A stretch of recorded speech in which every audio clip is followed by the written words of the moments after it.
तो हेलो दोस्तों, मेरा नाम अनिल कुशवाहा और आप देख रहे हैं अनिल स्टडी सेंटर। तो आप लोग अपनी पढ़ाई कर रहे हैं कि नहीं, कमेंट बॉक्स में जरूर बताइए। और कितनी पढ़ाई आप लोगों ने कर ली है ये भी बताइएगा। और दोस्तों दावा करता हूं, यदि ये आप हमसे मैथ पढ़ेंगे, यहाँ से मैथ पढ़ेंगे, तो यहाँ पर दोस्तों आपको कोई भी कंफ्यूजन नहीं होगा। बिल्कुल दोस्तों, आपको नीचे लेवल से ऊपर लेवल तक आपको लेके जाया जाएगा। तो चलिए आज का वीडियो स्टार्ट करते हैं। तो यहाँ पर देखिए क्लास 10 की एनसीईआरटी मैथ आपकी चल रही है और आज हम लोग एक नया चैप्टर स्टार्ट करेंगे जिसका नाम है त्रिभुज, जो आपकी एनसीईआरटी की मैथ में आपका चैप्टर नंबर 6 है। चाहे आप यूपी बोर्ड के हों, चाहे आप बिहार बोर्ड के हों, चाहे किसी और भी अदर बोर्ड के हों, जिनमें भी आपकी एनसीईआरटी चलती है, तो यह वीडियो सिर्फ और सिर्फ आपके लिए है। तो चलिए अब बिना वक्त गवाए हुए इस वीडियो को स्टार्ट करते हैं। चैनल पर नए तो चैनल को सब्सक्राइब कीजिए, वीडियो को लाइक करके अपने क्लासमेट, अपने दोस्तों को सबको शेयर कर दीजिए। तो देखिए सबसे पहले यहाँ पर जो चैप्टर का नाम है त्रिभुज है, पहले हमको यही समझना होगा कि त्रिभुज होता क्या है। बेसिकली आपको पता है क्या त्रिभुज होता है, आपने कक्षा 9 में पढ़ा हुआ है।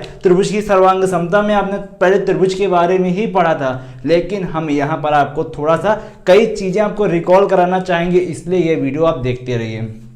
तो सबसे पहले यहाँ पर त्रिभुज क्या होता है।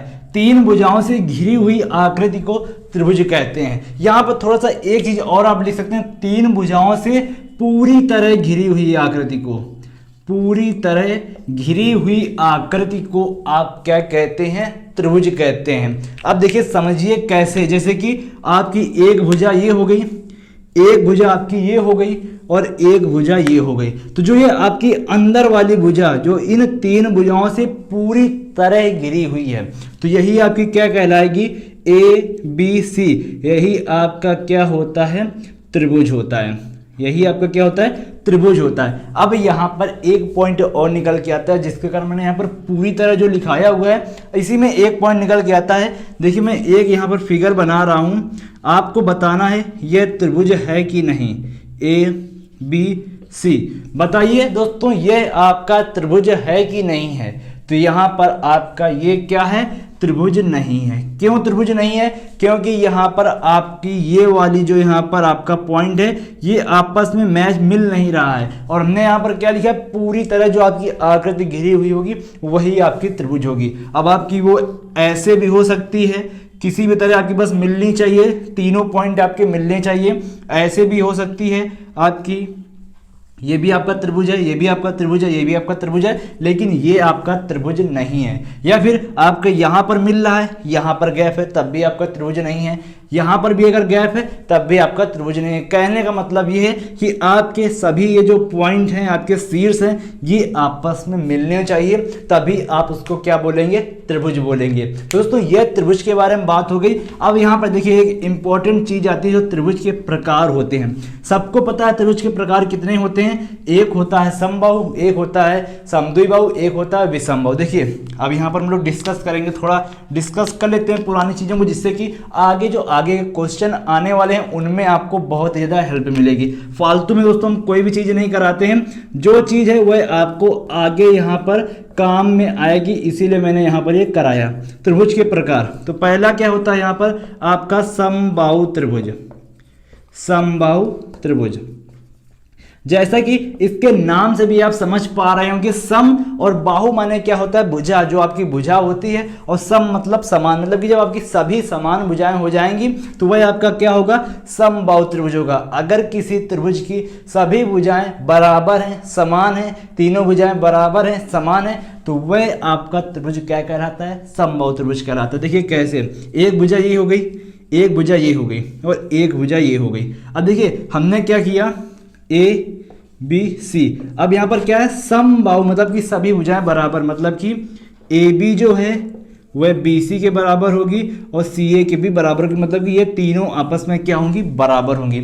और आपको पता है जब आपकी भुजाएं बराबर हैं तो आपको पता है बराबर भुजाओं के सामने के कोण भी बराबर होते हैं, मतलब कि इसके सामने का ये कोण बराबर, अब इसके सामने का ये कोण बराबर, मतलब कि कोण ए, कोण बी और कोण सी ये भी आपस में क्या होते हैं, बराबर होते हैं। तो ये चीज़ यहाँ से निकल के आ गई। अगर हम आपसे बोलें कि जो यहाँ पर आपका समबाहु त्रिभुज होता है इसमें कोण कितने अंश का बनता है दो भुजाओं के बीच में, तो आप क्या करेंगे, आपको पता है त्रिभुज के अंतःकोणों का योग कितना होता है, आपका 180 होता है। त्रिभुज के अंतःकोणों का योग 180। अब आपको पता है कोण ए कोण बी कोण सी आपके बराबर है, तो चलिए जब आपके बराबर है तो इसकी एक वैल्यू हम मान लेते हैं x, मतलब कि ये सबके बराबर सभी बराबर हैं तो एक वैल्यू हमने x मान ली। तो यहाँ पर भी x, b की जगह भी x, c की जगह भी x, तो ये आपका कितना जाएगा 3x बराबर 180। तो x बराबर आपका कितना जाएगा 60, मतलब कि प्रत्येक कोण आपका कितना होता है 60 डिग्री। अब आपका कोई भी समबाहु त्रिभुज हो, चाहे आपका वह 5 सेंटीमीटर वाला हो, चाहे वह आपका 6 सेंटीमीटर, चाहे वह आपका 10, कोई भी भुजा हो, लेकिन उसके जो दो भुजाओं के बीच का कोण होगा वह 60 ही होगा। कब, जब वह समबाहु त्रिभुज होगा। तो यह समबाहु त्रिभुज हो गया। अब देखते हैं दोस्तों यहाँ पर जो दूसरा पॉइंट आता है वह है यहाँ पर समद्विबाहु। क्या है, समद्विबाहु। तो देखिए इसके नाम से भी आपको पता चला होगा समद्विबाहु का मतलब क्या है, मतलब कि सम द्वि मतलब दो और बाहु मतलब भुजाएं। जब आपकी दो भुजाएं समान हो तो वह आपका जो त्रिभुज होगा क्या होगा, समबाहु त्रिभुज होगा। कैसे, समझिए, ये आपका A है, ये B है, ये C है। अब देखिए ये देखिए मिल रहा है, आप ये ना कहिएगा कि सर आपने त्रिभुज बनाया और मिलाया ही नहीं, तो ये आपका मिल रहा है। देखिए अब यहाँ पर आपका AB BC, AB भुजा है, BC भुजा है, अभी बराबर का चिन्ह नहीं लगाते, CA भुजा है। अब देखिए इनमें आपकी दो भुजाएं कोई भी बराबर होंगी, चाहे तो आप इसको बराबर ले लीजिए, या फिर इसको बराबर ले लीजिए, या फिर आप इसको बराबर ले लीजिए। वो आपका क्वेश्चन में दिया होगा, बस आपको याद रखना है सिर्फ आपकी दो भुजाएं कोई भी आपकी बराबर हो। लिख सकते हैं यहाँ पर, जैसे कि हम लोग क्या लिख सकते हैं, या तो आपका AB बराबर AC हो, या तो AB बराबर BC हो, या तो BC बराबर AC हो। इनमें से कोई भी कंडीशन आपकी फॉलो हो सकती है, तभी आपका ये क्या होगा, समद्विबाहु त्रिभुज होगा। अब देखिए जैसे कि हम बात करते हैं AB AC, AB ये है, AC ये है। अगर ये बात होगी तो ये वाला कोण बराबर होगा, कोण B बराबर कोण C। जब हम इस और इस भुजा की बात करेंगे तो यहाँ पर देखिए ये वाला कोण बराबर होगा। जब हम लोग इस भुजा और इस भुजा की बात करेंगे तो ये कोण बराबर होगा। तो ये आपका जो भुजा होगी उसी हिसाब से कोण बराबर होंगे। ये हो गया आपका समद्विबाहु। अब देखिए यहाँ पर विषमबाहु के बारे में बात कर लेते हैं। विषमबाहु के बारे में आपको सबको पता है। देखिए अब क्या है, अभी हम लोग समझ लेते हैं विषमबाहु। अब देखिए ये चीज़ें मैंने क्यों कराया अभी आपको पता चलेगा दोस्तों, पता चलेगा, डोंट वरी। देखिए अब हम लोग विषमबाहु का देखते हैं। विषमबाहु, विषम मतलब समान ना हो, बाहु मतलब भुजाएं आपकी समान ना हो। एक भुजा आपकी ऐसी हो सकती है, एक भुजा आपकी ऐसी हो सकती है, एक भुजा आपकी ऐसी हो सकती है, या फिर आप इसको दूसरी तरह भी बना सकते हैं, एक भुजा ऐसी, एक भुजा ऐसी, एक भुजा ऐसी। मतलब कि आपकी भुजाएं जो हों वह आपकी समान ना हो, तब आपका क्या होगा, विषमबाहु त्रिभुज होगा। अब उसमें देखिए आपकी कोई भी कोण भी बराबर नहीं होंगे, कोई भी भुजा भी बराबर नहीं होंगी, तो ऐसा जो यहाँ पर त्रिभुज होता है वह आपका विषमबाहु त्रिभुज होता है। अब दोस्तों देखिए विषमबाहु, समबाहु और ये जो भी प्रकार हैं इनको खत्म करने के बाद अब यहाँ पर इंपॉर्टेंट पॉइंट क्या आता है जो इस चैप्टर में है, वह है त्रिभुज की समरूपता। क्या आता है दोस्तों, त्रिभुज की समरूपता। सर्वांग समता आपने कक्षा 9 में पढ़ा था। अब हम लोग पढ़ेंगे क्या, समरूपता। जो इस चैप्टर का मेन जो पॉइंट है वह है समरूपता। बेसिकली हमको त्रिभुज की समरूपता पढ़नी है, लेकिन उसके पहले आपको पता होना चाहिए कि समरूपता होती क्या है। इसके हम लोग नाम से ही निकालते हैं। देखिए क्या लिखा है, सम मतलब आपका क्या हो जाएगा, समान। अब रूपता का मतलब क्या है, आपका रूप। अगर किन्हीं भी आकृतियों में उनके रूप समान हैं तब वह क्या होगा, आपका समरूपता होगा। अब रूप के अंतर्गत क्या आएगा, देखिए अगर आपकी कोई भी आकृति है, जैसे कि त्रिभुज ही ले लेते हैं। अगर आपका ये त्रिभुज है, दो त्रिभुज ले लिया हमने, अगर ये आपके दो त्रिभुज हैं, अब इनमें देखिए एक तो आपका ये साइज है, एक तो आपका साइज है जो आपका एंगल के आधार पर होता है, एक होती है आपकी माप जो यहाँ पर आपका देखिए एक होता है साइज जिसको हम लोग माप बोलते हैं। अभी मैंने शायद साइज को हमने आकार बोल दिया था तो उसके लिए सॉरी। साइज है वह आपका माप होता है। एक होता है शेप, जिसको हम लोग बोलते हैं आकार। किसी भी आकृति को बनाने के लिए ये दो चीज़ें आपकी क्या होती हैं, इंपॉर्टेंट होती हैं। अब देखिए, अगर हमको समरूपता दिखाना है, मतलब कि समान रूप होना चाहिए, तो यहाँ पर देखिए हमको माप से कोई मतलब ही नहीं होगा। माप को हमको एक साइड रख देना है, हमको सिर्फ यहाँ पर उसका क्या देखना है, आकार देखना है कि उसका आकार, उसका शेप एक समान है कि नहीं। जैसे कि ये अगर आपका वृत्त है तो ये भी आपका वृत्त लग रहा कि नहीं लग रहा, मतलब कि उसी कैटेगरी का वृत्त है कि नहीं है। ऐसा तो नहीं है कि ये वृत्त इस तरह है और दूसरा वाला इस तरह वृत्त है, ऐसा तो नहीं है ना। तो इनकी जो आकार देखिए, इनमें आपका आकार समान है क्या, इनमें और इनमें आकार समान है तो नहीं समान, मतलब कि ये आपका समरूप के अंतर्गत नहीं आएगा। ये और ये आपके समरूप हो जाएंगे। तो यहाँ पर हम लोग देखिए क्या लिखेंगे कि देखिए किन्हीं भी आकृतियों में यदि उनकी यहाँ पर शेप मतलब कि आकार समान है, माप समान हो अथवा ना हो उससे मतलब नहीं है। माप समान हो अथवा ना हो तो वह आपका जो आकृति होगी वह क्या होंगी, समरूप होंगी, समरूपता होंगी। चलिए, तो ये चीज़ आपकी क्लियर हो गई। अब यहाँ पर हम लोग कुछ आकृतियों को देखते हैं। जैसे कि मैंने आपको बताया था समबाहु, विषमबाहु, समद्विबाहु, तो उसी को देखते हैं। पहले हम लोग देखिए यहाँ पर देखते हैं, हम लोग यहाँ पर देखेंगे समबाहु का, समबाहु को देखते हैं। चलिए, तो एक हमने ये बना लिया। अब ये समबाहु है, हमने मान लिया ये ए है, ये बी है, ये सी है, ये 5 है, ये भी 5 है, ये भी 5 है। अब दूसरा हम समबाहु त्रिभुज लेंगे, लेकिन उसमें कुछ भी भुजा ले लीजिए, 5 लीजिए, 3 लीजिए, 2 लीजिए, कुछ भी लीजिए। चलिए, तो कुछ भी भुजा ले लेते हैं। तो ये एक हो गया A dash, B dash, C dash, इसकी भुजा हमने 6 मान ली, इसकी भुजा 6 मान ली। अब हमको ये बताना है कि क्या ये दोनों आकृतियां समरूप हैं कि नहीं हैं। तो अब समरूप देखने के लिए आपको क्या क्या देखना होगा, ये इंपॉर्टेंट है। तो यहाँ पर देखिए, सबसे पहले समरूप यदि आपको देखना है तो उसके एंगल पर जाना होगा। आपको सबसे पहले एंगल पर जाना है एंड देन उसके बाद अनुपात पर आपको जा भी सकते हैं, नहीं भी जा सकते हैं। तो यहाँ पर देखिए, अगर आपका एंगल बराबर है तो अनुपात आपके बिल्कुल बराबर होंगे ही होंगे। तो यहाँ पर देखिए, पहले हम लोग, आपको पता है कि ये क्या है, आपका समबाहु त्रिभुज है। और समबाहु त्रिभुज के शीर्ष कोण कितने के होते हैं, 60 डिग्री का ये भी, 60 डिग्री का ये भी, 60 डिग्री का ये भी। अब आप ये बताइए, अगर हमने समबाहु त्रिभुज की भुजा का जो माप है वह चेंज कर दिया तो क्या एंगल चेंज हो जाएगा? नहीं चेंज होगा, क्योंकि है तो आपका समबाहु ही। तो इसमें भी क्या होगा, ये भी आपका 60 होगा, ये भी आपका 60 होगा, ये भी आपका 60 होगा। तो अब देखिए, अब हमको यहाँ पर समरूप सिद्ध करना है। तो यहाँ पर हमारे पास दो चीज़ें बराबर होनी चाहिए। कोई भी दो कोण आपके बराबर आ जाए तो वह आपका समरूप हो जाएगा। तो क्या लिखेंगे यहाँ पर देखिए, त्रिभुज ए बी सी व त्रिभुज A dash B dash C dash में। तो यहाँ पर देखिए क्या आएगा, कोण बी आपका किसके बराबर है, कोण बी डैश की भी ले सकते हैं, कोण सी डैश की भी ले सकते हैं। लेकिन यहाँ पर हमको कौन से कोण लेना होता है, याद करिए, संगत कोण। आपको यहाँ पर संगत कोण और संगत भुजाएं ही लेनी होती हैं। अब संगत कोण क्या होते हैं, जैसे कि हम आपसे बात करें, ये त्रिभुज है। अब इसमें भी वही देखिए, इसी तरह इसी साइड वाला जो कोण होगा वह आपका संगत कोण होता है। ये आपके संगत हैं, ये इधर वाला, ये इधर वाला आपका संगत कोण है। तो हम लोग यहाँ पर संगत कोण लेते हैं। तो ये इधर बी है और इधर ये आपका संगत कोण, तो बी डैश, ये आपके बराबर हैं, दोनों 60 हैं। अब यहाँ पर हम लोग सी का देखते हैं। तो कोण सी आपका कोण सी डैश के बराबर है, तो ये भी आपका 60 हो गया। अब देखिए, ये भी बराबर है। आगे हम लिखना चाहें या ना चाहें, यहीं से हमारा ये क्या हो जाएगा, त्रिभुज ए बी सी, जो आपका समरूप है किसके, त्रिभुज A dash B dash C dash के। बस हमको दो चीज़ सिद्ध करनी होती है। अगर दो चीज़ बराबर आ गई, दो कोण बराबर आ गए, तो आपका जो त्रिभुज होगा वह आपका समरूप हो जाएगा।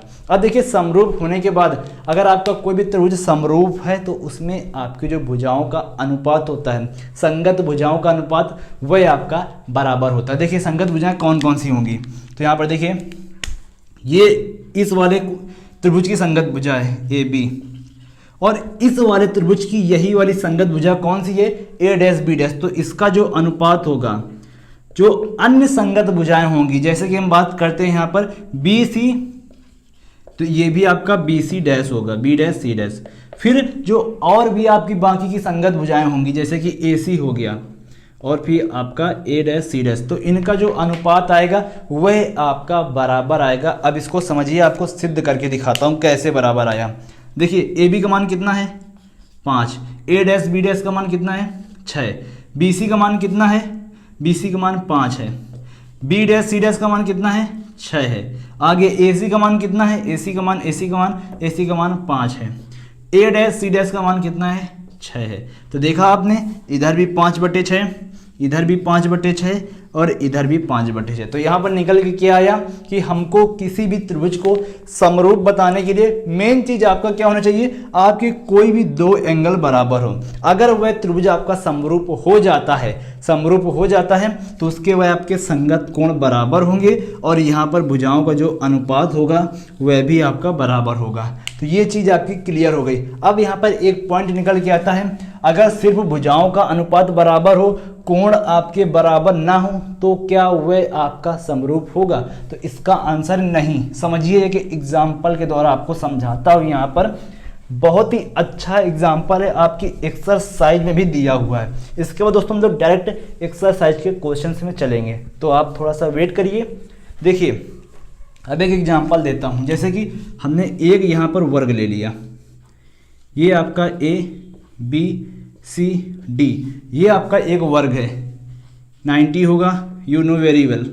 ये भी 90 होगा, ये भी 90 होगा, ये भी 90 होगा, सब लोग अच्छी तरीके से जानते हैं। और वर्ग है तो उसकी सभी भुजाएं भी बराबर होंगी। चलिए मान लेते हैं ये आपकी 5 होगी, ये आपकी 5 होगी, ये आपकी 5 होगी, ये भी आपकी 5 होगी। अब एक हम बनाते हैं, इसका एंगल चेंज कर देते हैं। जैसे कि मैंने बताया, अगर भुजाओं का अनुपात सिर्फ बराबर हो, एंगल बराबर ना हो, जैसे कि हम देख लेते हैं, इसको देख लेते हैं, इसको हम लोग देख लेते हैं। अब देखिए इसमें क्या किया हमने, इसको 2.5 कर दिया, 2.5 कर दिया, 2.5 कर दिया, 2.5 कर दिया, और ये एंगल आपका 90 नहीं है, ये आपका एंगल अब 90 नहीं है। तो अब देखिए पहले हम लोग भुजाओं का अनुपात ज्ञात करते हैं, जो संगत भुजाएं हैं। तो देखिए संगत भुजा A B C D, A dash B dash C dash, ये इनको डैश में कर दिया। अब देखिए ए बी अपॉन क्या होगा, ए डैश बी डैश, तो कितना आएगा 2.5 बटे आपका 5, तो आपका कितना जाएगा, आपका ये आएगा 1/2। चलिए अब यहाँ पर हम लोग इस भुजा को लेते हैं, बी सी अनुपात बी डैश सी डैश, तो ये आपका 2.5 है, ये आपका 5 है, तो 1/2 इधर भी आएगा। अब हम लोग इसका लेते हैं सी डी, और यहाँ पर उसका भी यहाँ पर सी डैश डी डैश, तो कितना आएगा 2.5/5, तो ये भी आपका 1/2 आएगा। इसका लेते हैं A D upon A dash D dash, तो इसका भी 2.5/5, इसका भी 1/2 आएगा। तो यहाँ पर आपने देखा जो सभी जो आपकी भुजाओं का अनुपात वह बराबर आ रहा है, लेकिन यहाँ पर एंगल बराबर नहीं है। तो दोस्तों हमने बताया आपको, आपके संगत कोण बराबर होना जरूरी है। अगर संगत कोण आपके बराबर नहीं है तो वह त्रिभुज आपका समरूप नहीं होगा। क्या ये आपको इनका आकार सेम लग रहा है? अगर हम आपसे बोलें चलो भाई ये आकृति आपको देखना है और हमको ये बताइए क्या ये आकृति आपको समरूप समान आकार की दिख रही है, तो आप बोलेंगे नहीं समान आकार की नहीं दिख रही है। अगर इसको हम थोड़ा सा सीधा कर दें, ये वाली भुजा हम लोग सीधा कर दें, तब जरूर समान आकार की दिखने लगेगी।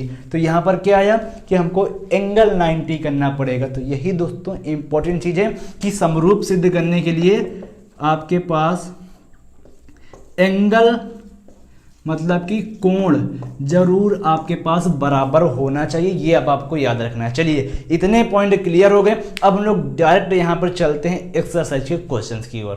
तो दोस्तों देखिए क्वेश्चन इधर भी आ सकता है, इधर भी आ सकता है, तो देख लीजिएगा किधर आएगा। हमको जहाँ पर जगह ज़्यादा दिखेगी वहीं पर लगा दूंगा। और यहाँ पर देखिए आपको जो इतने पॉइंट बताए हैं नोट्स जरूर बनाते जाइए। अगर अभी तक नहीं बनाया तो वीडियो बैक कीजिए और बनाइए। देखिए पहला क्वेश्चन क्या बोला है, कोष्टक में दिए शब्दों में से सही शब्दों का प्रयोग करते हुए रिक्त स्थानों को भरना है। आपको रिक्त स्थान दिया गया है, क्वेश्चन दिया गया है और बोला गया है कि रिक्त स्थान कौन सा सही होगा। तो पहला क्वेश्चन क्या है, सभी वृत्त होते हैं। अब आपको भरना है सर्वांगसम होते हैं कि समरूप होते हैं। तो यहाँ पर देखिए हमसे बात बोली गई है, क्वेश्चन नंबर 1 है और इसका हम लोग 1 देखते हैं। बोला गया है सभी वृत्त, बोला क्या गया है हमसे, सभी वृत्त मतलब कि सभी वृत्त, आपकी त्रिज्या से कोई मतलब नहीं है। आपकी त्रिज्या मतलब कि व्यास आपका 2 भी हो सकता है, 3 भी हो सकता है, 5, 6, 7, 8, 9, 10, 11, 12 कुछ भी हो सकता है। हमको वृत्त लेना है, सभी वृत्त। चलिए, एक हमने इतना बड़ा बना लिया, एक हमने इतना बड़ा बना लिया, एक हमने इतना बड़ा बना लिया, एक हमने इतना बड़ा बना लिया, इतना बड़ा। चलिए, अब अगर हम आपसे पूछें तो दोस्तों बताइए, क्या इसका आपको यहाँ पर सर्वांग सम, पहले लिखते हैं सर्वांग सम और एक लिखते हैं समरूप। सर्वांग सम में क्या होता है, माप आपकी सेम होनी चाहिए, माप आपकी बराबर होनी चाहिए, और इसमें क्या होता है, आपका आकार बराबर होना चाहिए, इसमें आपका आकार बराबर होना चाहिए। अब हम आपसे बोलें कि चलिए भाई देखिए इस चित्र को और आपको बताना है इसमें आपको माप समान लग रहा है कि आकार समान लग रहा है, तो आप लोग बोलेंगे सर यहाँ पर हमको इसका आकार समान लग रहा है, मतलब कि सभी हमको वृत्त के जैसे ही लग रहे हैं, मतलब कि सभी एक ही आकार के। तो यहाँ पर जो आपके सभी वृत्त होते हैं वह क्या होते हैं, आपके समरूप होते हैं। सभी वृत्त आपके जो होते हैं समरूप होते हैं। तो ये चीज़ यहाँ से क्लियर हो गई होगी।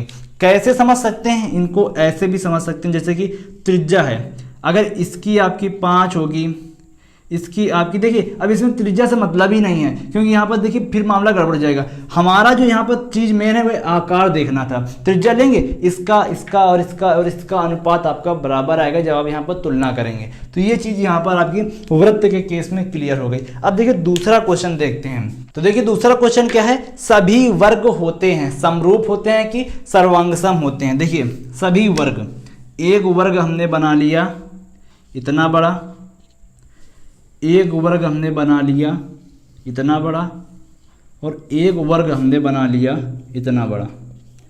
अब हम आपसे पूछ रहे हैं बताइए भाई क्या यहाँ पर सभी वर्ग सर्वांगसम होंगे या समरूप होंगे। तो सभी वर्ग की बात हो रही है, इसको हमने 2 मान लिया, 3 मान लिया, 5 मान लिया। चलिए तो यहाँ पर देखिए अब हम बात करते हैं आपसे। तो आपको पता है समरूप में क्या होना चाहिए, आपका एंगल बराबर होना चाहिए और अनुपात आपका क्या होना चाहिए, आपका 2 संगत भुजाओं का, जब आपकी संगत भुजाएं आपकी जो अनुपात हो वह आपका बराबर हो। चलिए तो ये आपका 90 होगा, ये भी 90 होगा, सब 90 होंगे, ये भी आपके 90 में होंगे, सब 90 होंगे। तो यहाँ पर जो आपके एंगल आएंगे, एंगल जो होंगे वह सभी आपके क्या होंगे, बराबर होंगे। चलिए एंगल बराबर हो गए। अब देखिए भुजाएं सब ये 2 होंगी, ये आपकी 3 होगी, ये 3 होगी, ये 3 होगी, ये 5 होगी, ये 5 होगी, ये 5 होगी। अब देखिए पहले हम लोग ये और ये वाला लेते हैं, हम लोग इसके और इसके लिए फिर आप पूरा भी ले सकते हैं। तो देखिए यहाँ पर पहले हम लोग दो आकृतियों के लेते हैं, तो 2/3, आगे ये वाला 2, ये वाला 3, आगे ये वाला 2, ये वाला 3, आगे ये वाला 2, ये वाला 3। तो यहाँ पर देखा आपने अनुपात क्या आया, आपका बराबर आया, मतलब कि जो आकृतियाँ हैं वह आपकी समरूप हो गई। फिर देखिए इधर देखिए, ये 3 ये 5, ये 3 ये 5, ये 3 ये 5, ये 3 ये 5, मतलब कि जितने भी आपके यहाँ पर जो अगर आपके एंगल बराबर हो गए हैं 2 आकृतियों में, 2 एंगल आपके बराबर हो गए, तो यहाँ पर जो आपकी आकृति होगी वह आपकी समरूप प्रूफ हो जाएगी। तो आपने देखा कि यहाँ पर जो भी आपका वर्ग होगा वह क्या होगा, आपका समरूप होगा, चाहे उसकी माप जितनी भी दी हो, लेकिन अगर वह आपका वर्ग है, कोई भी माप का हो, अगर आपका वर्ग है तो वह आपका समरूप होगा। चलिए तो ये हो गया। अब यहाँ पर आगे है सभी त्रिभुज समरूप होते हैं, समद्विबाहु की समबाहु। चलिए इसको भी समझते हैं। तो ये बना लिया हमने और हमने ये बना लिया। अब इसको हमने 5 दे दिया और इसको हमने 7 दे दिया। ये आपके एंगल 60 होगा, ये भी 60 होगा, ये भी 60 होगा, क्योंकि क्या है ये आपका समबाहु है, इधर भी 60, इधर भी 60 और इधर भी आपका 60। अब सभी समबाहु बोला गया है, समबाहु आपका चाहे जो एंगल तो आपके बराबर ही होंगे। तो पहले हम लोग एंगल, तो एंगल जो भी हैं आपके क्या हो गए, एंगल सभी आपके बराबर हो गए। अब बात करते हैं भुजाओं के अनुपात की। तो देखिए 5/7, फिर इस वाली भुजा को इसके संगत लेते हैं, जो इसके संगत भुजा है, इसके संगत वाली ये भुजा है, तो ये भी 5/7। तो आपने देखा कि जो आपका अनुपात है, जो आपका रेशियो है, वह भी आपका क्या आ रहा है, इक्वल आ रहा, तो मतलब कि जो भी आपका समबाहु त्रिभुज होगा वह क्या होगा, समरूप होगा। अब आगे इसमें उसका समद्विबाहु का जिक्र किया गया है। चलिए हम आपको उसको भी समझा देते हैं, क्यों हम लोग यहाँ पर देखिए देख लेते हैं। चलिए ये हमने एक समद्विबाहु त्रिभुज बना दिया और एक हमने ये समद्विबाहु त्रिभुज बना दिया। इसको हमने 4 माना, ये 4 माना, इसको 5 माना, इसको हमने 6 माना, इसको 6 माना और इसको हमने 5 माना। चलिए आगे देखते हैं। इसको हमने दिया 60 डिग्री, इसको हमने 50 डिग्री दिया, आगे इसको देने की ज़रूरत ही नहीं है। इसको हमने दे दिया यहाँ पर 40 डिग्री और इसको हमने दे दिया 30 डिग्री। अब देखिए यहाँ पर हमसे बोला गया था सभी समद्विबाहु, तो हम लोग ने क्या किया कि माप हमने 6 रखी, लेकिन हमने एंगल को चेंज कर दिया क्योंकि सभी समद्विबाहु हैं। अगर आपसे हम सभी समबाहु बोलें, सभी समबाहु, तो क्या आप वहाँ पर एंगल चेंज कर पाएंगे, 60 ही रहेगा। अगर सभी वर्ग बोले तो क्या वहाँ पर आप एंगल चेंज कर पाएंगे, तो आपका 90 ही रहेगा। अगर हम आपसे सभी समद्विबाहु बोल दें तो आप इधर 60 रख दें, इधर 40 रख दें, तो आपका एंगल चेंज हो जाएगा। अब जैसे ही आपका एंगल चेंज हुआ, देखिए इनको आप बराबर भी कर सकते हैं, ये 60 ये 60 बराबर ही होंगे क्योंकि भुजाएं बराबर हैं, ये 40 ये 40। अब देखिए क्या यहाँ पर ये वाला कोण इसके बराबर, संगत कोण बराबर हैं, तो आपके जो एंगल हैं वह आपके क्या है, बराबर नहीं है। जब आपके एंगल बराबर नहीं होते हैं तो वह आपका समरूप भी नहीं होता। जब आपके एंगल बराबर नहीं होते तो वह आपकी आकृति समरूप भी नहीं होती। चलिए ये वाला भी क्लियर हुआ। अब अगला क्वेश्चन देखिए भुजाओं को, चलिए दोबारा भी पढ़ते हैं, पहले इसको हम लोग रब कर देते हैं, इसको हमने रब किया। चलिए अब अगला क्वेश्चन यहाँ पर है, भुजाओं की समान संख्या वाले 2 बहुभुज समरूप हैं। भुजाओं की समान संख्या, अगर एक बहुभुज की 3 भुजाएं ले रहे हैं तो उसकी भी 3 भुजाएं, अगर एक की 4 भुजाएं ले रहे हैं तो उसकी भी आपको 4 भुजाएं ही लेनी है। यदि उनके संगत कोण डैश है हों, तथा दूसरा क्वेश्चन है उसी में, उनकी संगत भुजाएं डैश हों, बराबर होंगी या समानुपाती, ये बताना। देखिए अभी मैंने आपको बताया अगर त्रिभुज है, इधर भी त्रिभुज है इधर भी त्रिभुज है, तो आपके जो संगत कोण होंगे बराबर होंगे। अगर उनकी जो भुजाएं होंगी, आपकी जो भुजाएं होंगी वह आपकी अनुपाती होंगी, समानुपाती होंगी। तो यहाँ पर पहले वाले में बराबर बनना है, दूसरे वाले में समानुपाती बनना है। तो यहाँ पर जो उनकी संगत भुजाएं होंगी वह समानुपाती होंगी। तो उम्मीद है क्लियर हो गया होगा ये पॉइंट। चलिए ये हो गया यहाँ पर हमारा क्वेश्चन नंबर पहला। अब दूसरा क्वेश्चन है, निम्नलिखित युग्मों के 2 भिन्न भिन्न उदाहरण दीजिए। पहला है समरूप आकृतियों का, दूसरा है ऐसी आकृतियां जो समरूप नहीं है। तो समरूप आकृतियों में वर्ग बना सकते हैं आप, यहाँ पर समबाहु त्रिभुज बना सकते हैं, और यहाँ पर ऐसी आकृतियां जो समरूप नहीं है, तो यहाँ पर देखिए आप क्या बना सकते हैं, एक बना दीजिए आप समद्विबाहु, दोनों समद्विबाहु बना सकते हैं, एक आप वर्ग बना दीजिए, एक आप क्या बना दीजिए, आप कुछ भी आयत बना दीजिए, कुछ भी बना दीजिए, तो वह आपकी आकृतियां समरूप नहीं होंगी। ये आपका क्लियर हुआ। चलिए अब यहाँ पर तीसरा क्वेश्चन आता है, बताइए कि निम्नलिखित चतुर्भुज समरूप है कि नहीं। क्वेश्चन आ रहा होगा और यहाँ पर देखिए एक आपका कुछ इंक्लाइंड है और एक आपका 90 एंगल पर है। तो मैंने आपको बताया था, देखिए अब यहाँ पर जैसे कि आपका ये PQRS इस तरह बना है, ये आपका ABCD है ना, ABCD है, ये आपका ABCD इस तरह बना है। तो क्या ये आपके एंगल बराबर हैं, तो एंगल आपके बराबर नहीं है। जब आपके एंगल बराबर नहीं है तो ये आपका समरूप भी नहीं होगा। तो अब आपका क्लियर हो गया होगा कि एग्जैक्ट में समरूपता होती क्या है, आपके एंगल बराबर आना चाहिए, आकार बराबर दिखना चाहिए। चलिए तो इस तरह ये चैप्टर भी खत्म होता है। अब देखिए दूसरा जो चैप्टर है थेल्स थ्योरम, बहुत ही इंपॉर्टेंट थ्योरम है। चलिए अब उसको नेक्स्ट वीडियो में कवर करेंगे। उम्मीद है आपको वीडियो पसंद आएगा, बहुत ही अच्छे से समझाने का मैंने प्रयास किया है। अगर आपको पसंद आया तो अपने दोस्तों को शेयर कर दीजिए, वीडियो को लाइक कर दीजिए और यहाँ पर कमेंट करके बताइए कि वीडियो कैसा लगा। चैनल को सब्सक्राइब कर लीजिए। मिलते हैं नए वीडियो में। जय हिंद, वंदे मातरम।